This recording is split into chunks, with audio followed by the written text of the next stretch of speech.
Simple question मैंने करा दिया था। अब ऐसा क्वेश्चन है आया हुआ है मॉस के पेपर में कॉड से 24-25 में।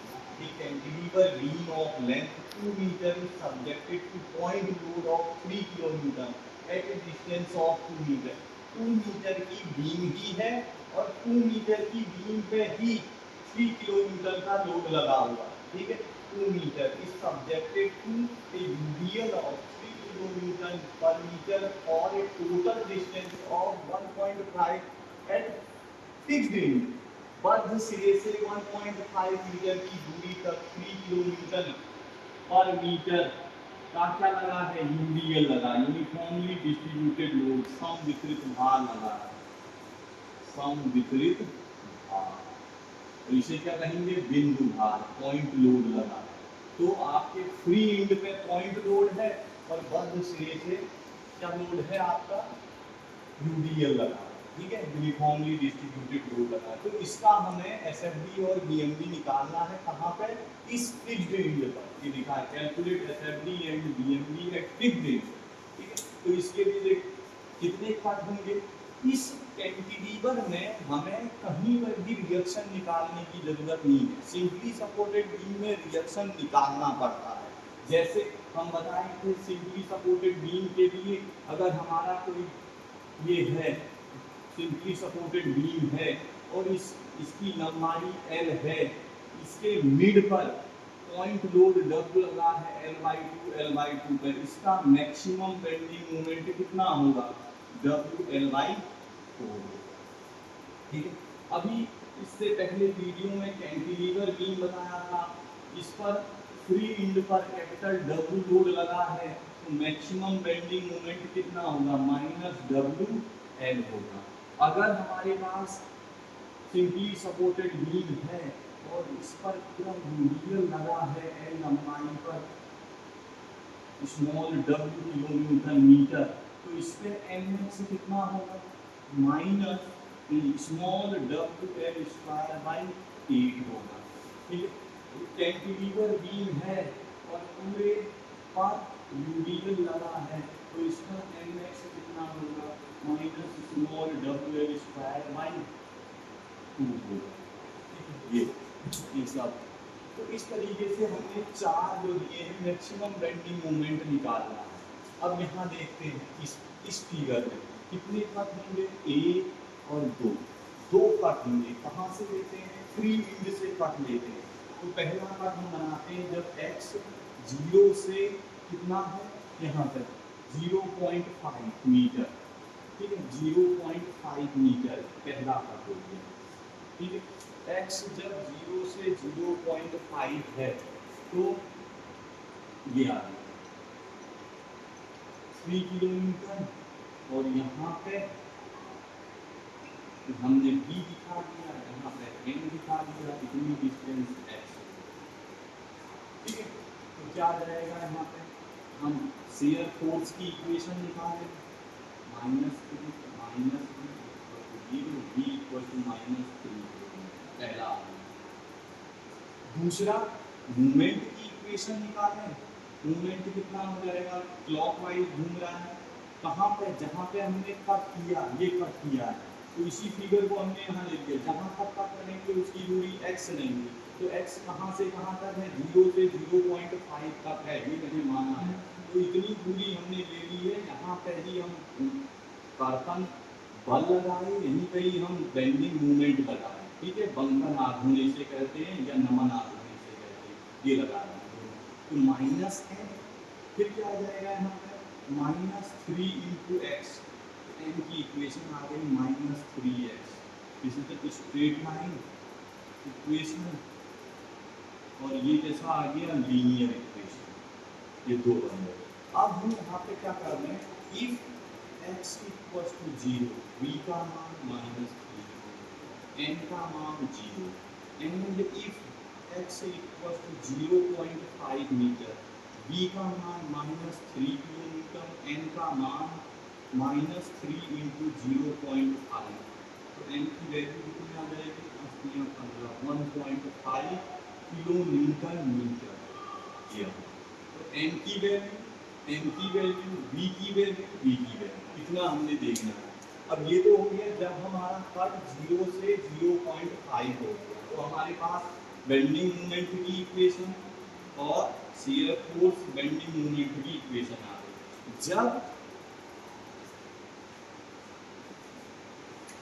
जब क्या था, दूसरा कट की बात करते हैं, x जब 0.5 से कितना है 2 मीटर। अब हम इसकी बात क्लिक करें, जब x 0.5 से 2 मीटर, तो देखो ठीक है, दिया 3 किलोमीटर का नोट, और यहाँ पे देखिए ये लगा है, यहाँ पे v और यहाँ पे n।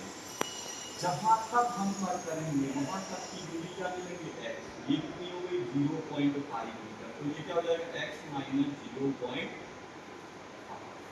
ठीक है, यूडीएल लग रहा है, तो यूडीएल को पॉइंट लोड में कन्वर्ट करेंगे पहले, तो ये कितना यूडीएल है 3 किलोन्यूटन पर मीटर का, तो 3 ये पूरा कितना हो गया 3 गुणे x माइनस 0.5, कहाँ पे एक्ट करेगा x minus 0.5 by 2, x minus 0.5 by 2, यहाँ पे ये एक्ट करेगा इसका, तो summation F Y equals to 0, Y की इक्वेशन निकाली 3 नीचे की ओर माइनस का 3 x minus 0.5 equals minus v, तो v की इक्वेशन आ गई स्ट्रेट लाइन की, अभी तक क्या आ रहा था v लीनियर इक्वेशन आ गई,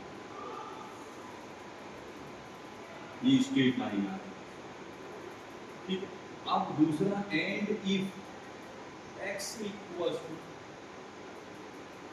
and if n equals to 0, movement का इक्वेशन, तो मूवमेंट के साथ घूम रहा है, ये कैसा जा रहा है माइनस क्लॉकवाइज, फिर कैसा जा रहा है माइनस 3x माइनस 0.5, ये पूरा कैसा जा रहा है 0.5 इंटू फिर कितनी डिस्टेंस स्क्वायर बाई 2 याद, फिर 3 की वैल्यू माइनस 3 इंटू एक्स, तो n की इक्वेशन आ गई, n की इक्वेशन क्या आ गई minus 3x minus 3 by 2 x minus 0.5 का whole square, this is the parabolic equation. ठीक है, ये स्ट्रेट लाइन आएगी और ये पैराबोलिक इक्वेशन आएगी। अब इन सब में वैल्यू पुट करनी है, if x equals to 0.5 metre, तो v का मान n का मान दोनों यहाँ पे आपको देंगे, and if x equals to 2 metre, तो 2 मीटर करिए, 2 मीटर में v का मान n का मान, ठीक, तो यहाँ पे देखिए x इक्वल टू 0.5 हो गया, जो पूरा टर्म 0, तो v की वैल्यू कितनी आ गई -3 किलोमीटर इतनी आ जाएगी। जब x 0.5 ये भी पूरा टर्म 0, तो 3 into 0.5 minus 1.5 kilonewton metre, movement है किलोन्यूटन मीटर। जब x 2 मीटर है, तो यहाँ पे 2 मीटर अगर रखते हैं यहाँ पे वैल्यू, तो -3 into 3 2 माइनस 0.5, तो ये कितना आ जाएगा 3 into 5 1.5 माइनस 3 माइनस, ये आ जाएगा 7.5 माइनस का 7.5 kilometre maximum value shear force. ठीक है, अब ऐसे ही यहाँ पे भी x इक्वल टू 2 रखेंगे, 2 माइनस 0.5 1.5 का होल स्क्वायर माइनस 2, तो -6 माइनस 1.5 का होल क्यूब। ठीक है, तो -6 इंटू 1.5 का होल क्यूब कितना होगा 5 इंटू 1.5 इंटू 1.5, इसको आप सॉल्व कर दीजिए 225 गुणे 1.5,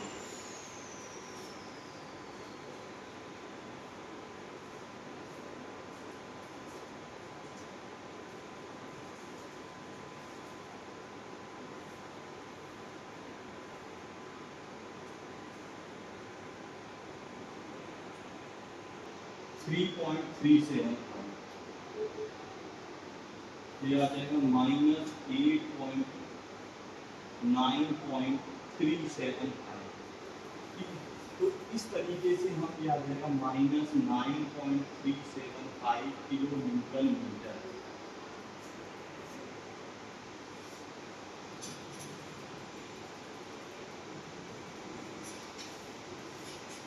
डायग्राम बनाते हैं, शियर फोर्स डायग्राम। अब देखिएगा इधर, जहां से कट किया वहीं से ही फिगर बनेगा एसएफडी। एक्स ये प्लस बी, ये माइनस बी, दूसरा ये bending moment diagram, plus N minus N B N. इस तरीके से बन रहे, यहाँ पे कट होगा। जब x 0 है तो b का मान -3, तो लीनियर इक्वेशन -3 ऐसे जाएगा। ठीक है, x जब 0.5 है तब भी b का मान 0.3 किलोमीटर, ये भी 3, ये भी 3। जब x 0.5 है फिर b का मान 3 किलोमीटर, फिर x जब 2 है तो 7.5, सब निगेटिव जा रहा है तो 7.5 किलोमीटर। यहाँ पे देखिए स्ट्रेट लाइन कर्व आ रही है, तो इस तरीके से हमारा ये कर्व एसएफडी कर्व बन गया। ठीक है, शियर फोर्स डायग्राम एसएफडी। ठीक, अब बेंडिंग मोमेंट डायग्राम बनाते हैं। x जब 0 है n की वैल्यू 0, x जब 0.5 है n की वैल्यू -1.5। कैसा? Straight line, straight line. जब x फिर 0.5 है इनकी वैल्यू 1.5, माइनस में है किलोमीटर मीटर, माइनस दिखाया है। जब x 2 मीटर है तो माइनस का ये पैराबोलिक कर्व चला दिया। कैसा जाएगा? 9.375 किलो न्यूटन मीटर। इस तरीके से ये माइनस। Thank you class. ऐसे ही आपको एसएफडी